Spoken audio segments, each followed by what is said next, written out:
הכירו את השדה הסולרי הגדול בישראל בחבל תענך. התלווינו לחברת מעגלים אנרגיה, הקבלן הראשי בפרויקט הכי גדול במדינה, המקים חוות טרקרים, מערכת סולרית עוקבת שמש בשטח עצום המתפרס על 1,400 דונם. אז איך מקימים חווה סולרית עוקבת שמש? הצטרפו אלינו. ראשית, מבצע הקבלן נעיצות עמודים בשטח.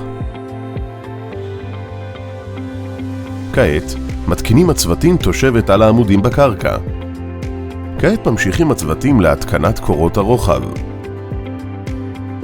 בשלב זה הגענו לשלב התקנת הפרלינים. זוהי בעצם התקנת הקונסטרוקציה, הפרופילים המיוחדים עליהם יותקנו הפאנלים עצמם. כעת, יתקינו הצוותים את מערכת ההנעה והגיר הגורמים לתזוזה של הפאנלים למול השמש.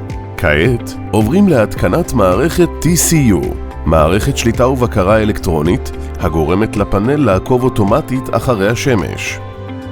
הגענו לשלב הסופי. כעת מתקין צוות הפאנלים את הפאנלים הסולריים ומסיים את העבודה. חברת מעגלים אנרגיה גאה להוביל את מהפכת התחדשות האנרגיה בישראל.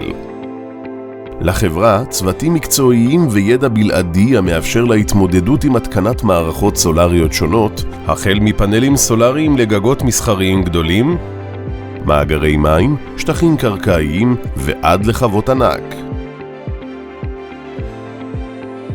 מעגלים אנרגיה, מומחים באנרגיה מתחדשת.